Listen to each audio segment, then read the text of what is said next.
Today's story is so haunting. It lingers long after the fire burns out. Set deep in the American West, where dust hangs in the air like unfinished prayers, and the wind carries the scent of smoke and iron. It's a place where silence can be more dangerous than gunfire, and where fate waits at the crossroads of fear and defiance.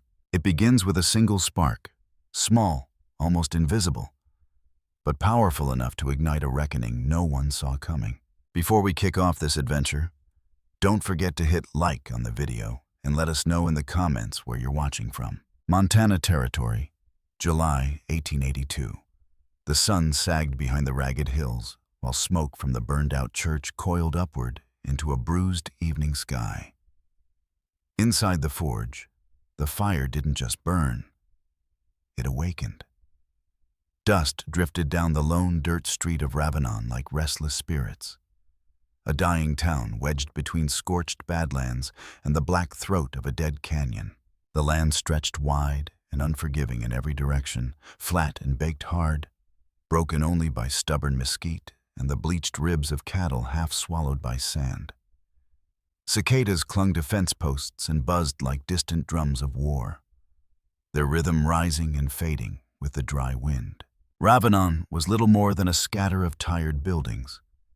A church with a crooked steeple, two saloons whose swinging doors barely stirred, a general store layered in dust, and a forge glowing red even in the choking heat. Behind that forge stood Thorne Maddox, hammer in hand, face hidden beneath the shadow of a weather-beaten hat.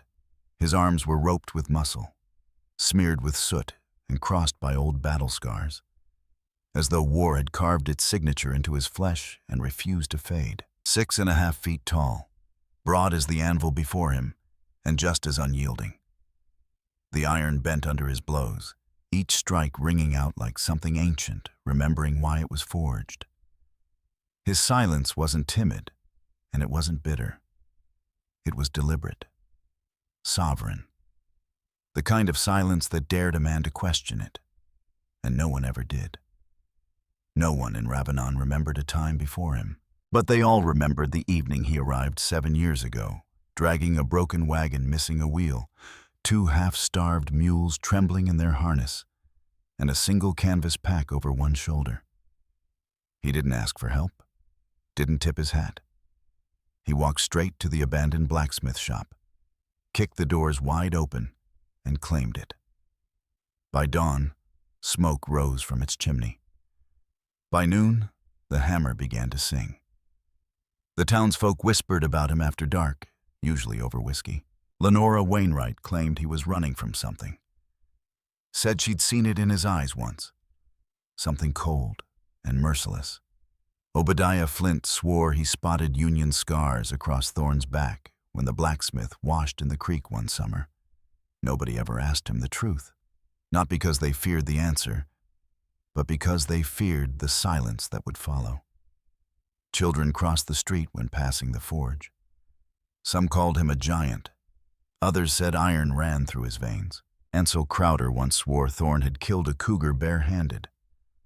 No one had ever seen him fight, but nobody doubted he could. His eyes were gray, nearly silver in the right light. When they settled on a man, it felt like standing before judgment. Most days passed the same. Thorne worked from sunup to sundown, alone. Lame horses left standing tall. Rusted tools came back sharper than new. He charged little, sometimes nothing at all. When asked why, he answered with silence. After a while, folks stopped asking. But the mood in Ravenon changed. Travelers spoke of smoke rising from distant homesteads. Black columns on the horizon.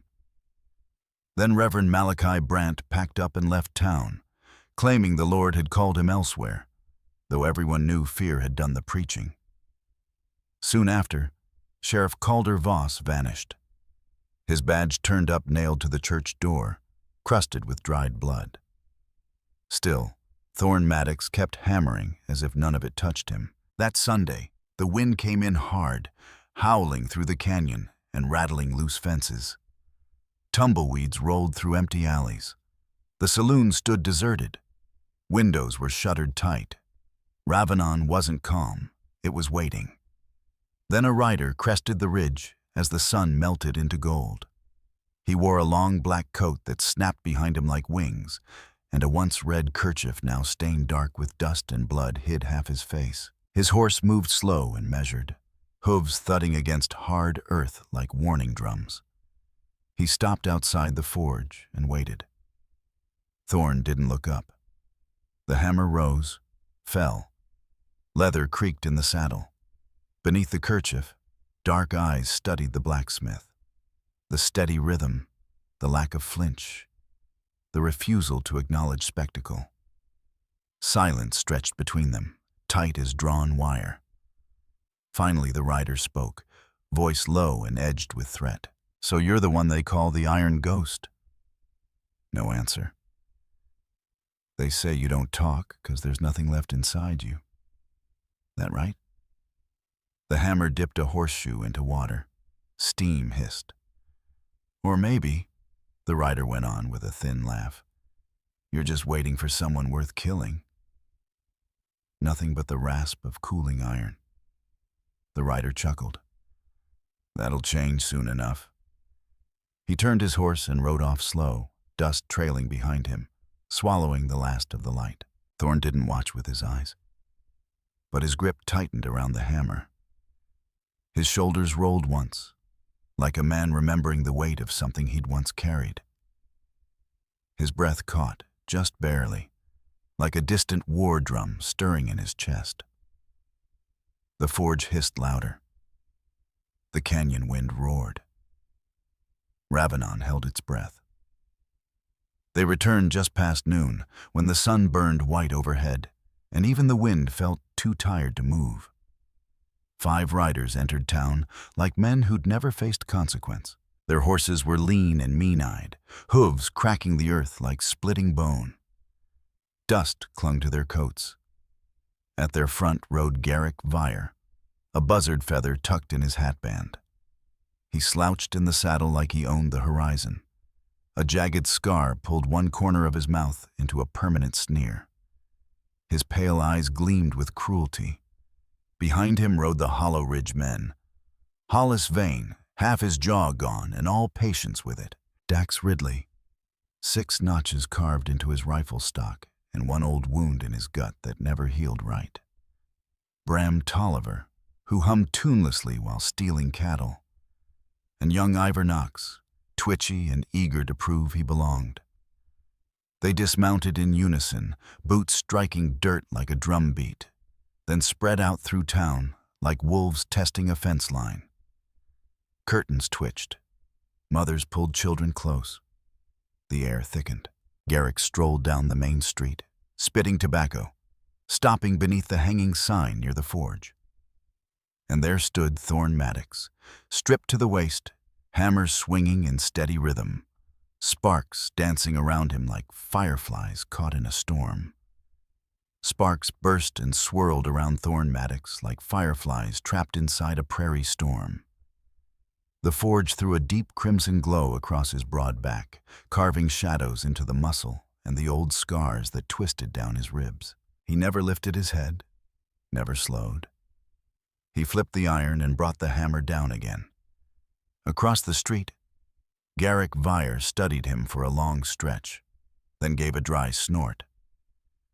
"Heard plenty about you," Garrick called out, loud enough for every shuttered window to hear. "Big fella, don't talk, walks around like a graveyard spirit and works like a draft horse. So what are you, huh? Some fallen angel with a hammer, or just another mute hiding behind iron?" The hammer rose, fell. Sparks snapped in the air. Nothing else. Garrick narrowed his eyes and chewed the inside of his cheek before stepping closer, boots grinding dust. "Folks around here like to dress up silence like it means something. Makes them think you're deep, dangerous, maybe even chosen." He leaned an elbow against the forge post. "Me? I think you're hollow." Thorne's eyes never left the glowing steel. "You gonna let this town burn, ghost?" Garrick pressed. "Stand there while your neighbors scream?" He clicked his tongue. "We ain't unreasonable, men.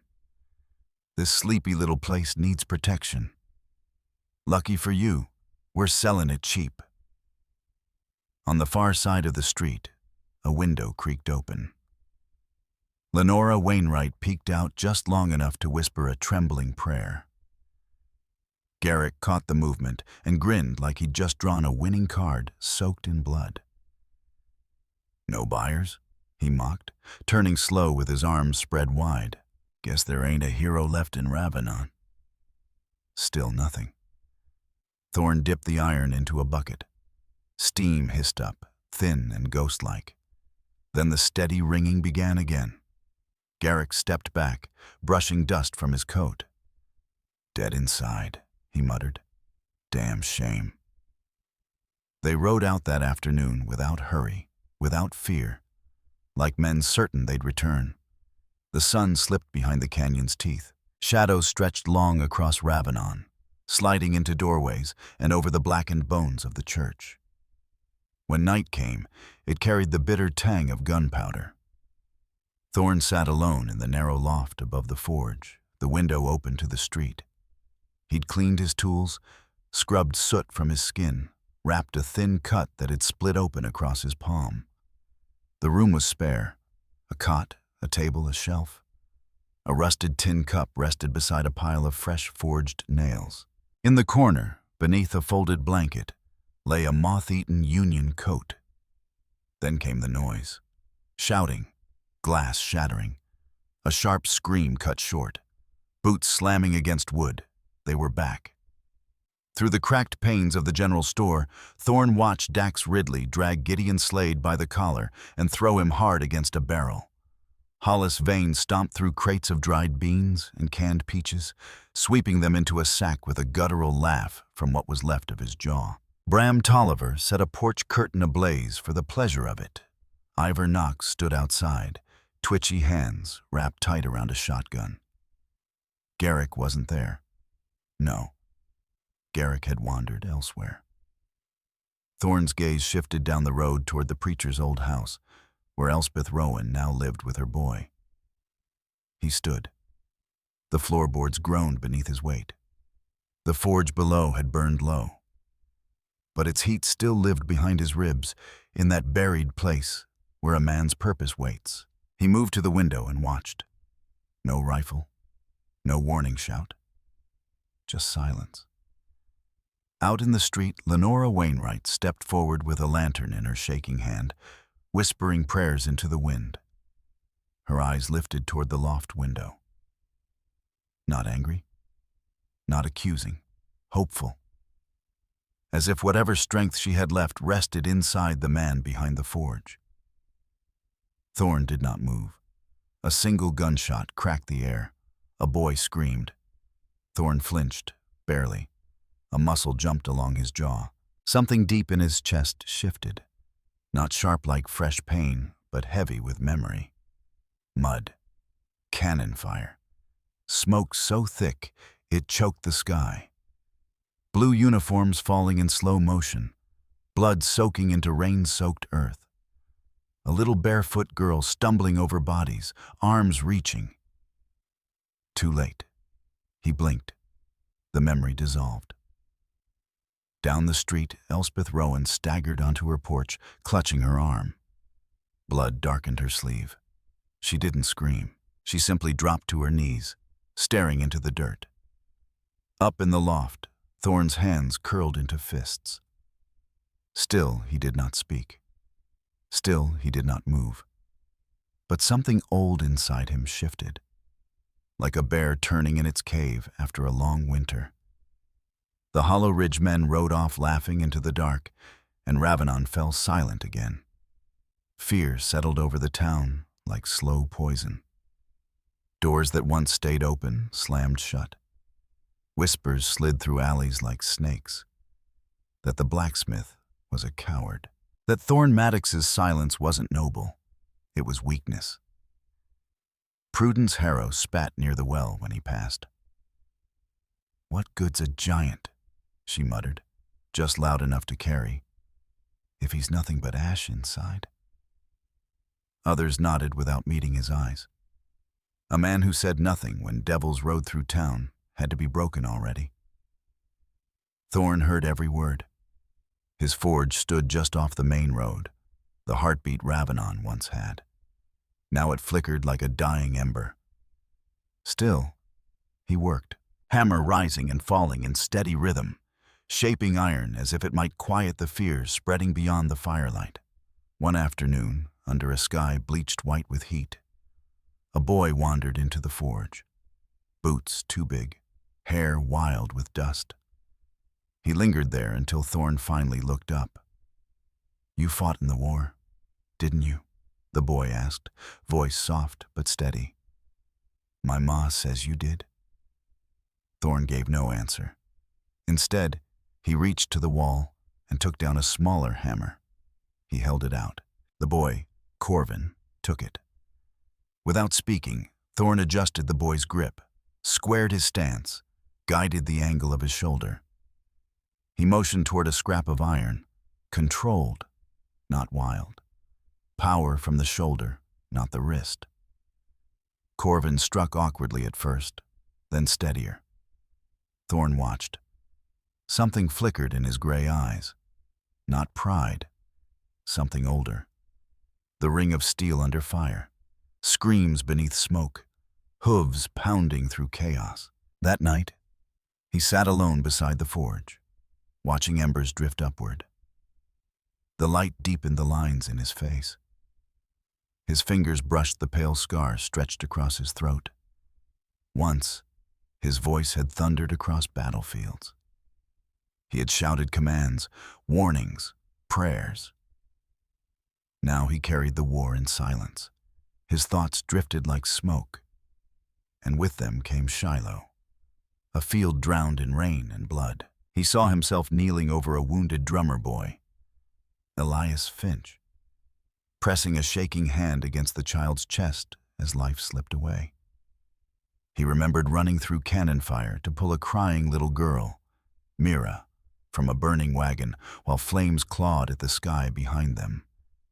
He remembered the heat, the smoke, and the sound of children screaming. Flames had snapped at his heels back then, hungry as wolves on a winter trail. And through the smoke of those years, he kept seeing Thorne Maddox, a woman whose laugh sounded like wind chimes on a porch beam, whose eyes never blinked even when the world burned. She'd waited out 3 long years of war. A candle always in the window, his letters tied up with twine like they were something sacred. He found her again after his discharge, after what was left of him finally limped home. But fate didn't take her with bullets or cannon fire. It took her with fever. The doctor said it was quick. It didn't feel quick to Thorne Maddox. He dug the ground himself beneath a twisted juniper outside town and laid her down with hands that had carried men off battlefields. A small wooden marker stood over her, plain as a prayer. Seraphine. The forge below hissed softly. Thorne sat motionless as the night stretched long and quiet until the quiet shattered. It came riding on laughter, on drunken shouting, on iron shoes striking stone. Out near the edge of Ravenon, the church flared up like dry kindling. Fire climbed the steeple and danced in the dark like judgment come alive. Thorne was already running before his mind caught up, hammer still in his fist, smoke biting into his lungs. Corvin was there, coughing, yelling, yanking at the chapel door where his mother had gone to pray. Thorne scooped the boy close with one arm and slammed the door open with the other. Inside, pews crackled and split. The altar twisted in flame. Elspeth Rowan lay pinned beneath a fallen beam, her dress scorched, her breathing thin and shallow. Thorne lifted her with both arms and carried her out into the smoke-choked street. The Hollow Ridge men were already gone, whooping into the night like jackals after a kill. He laid Elspeth down beside the well as gently as if she were made of glass. Corvin's sobs came quiet and ragged as he held her hand. Blood seeped from a cut above her brow. Thorne stared at her face for a long time, expression carved from stone. Then his gaze drifted to the horizon, where the moon hung pale over the canyon like a witness that wouldn't speak. And something inside him shifted. By morning, the town woke to the sound of fire again, but not the kind that destroys. The forge was alive. Smoke poured from the chimney. Sparks leapt from the open doors. Thorne moved inside like a mountain that had learned to storm, shirt soaked through, arms swinging with purpose. The anvil rang again and again, a hard, clean music Ravenon hadn't heard in too long. Preparation.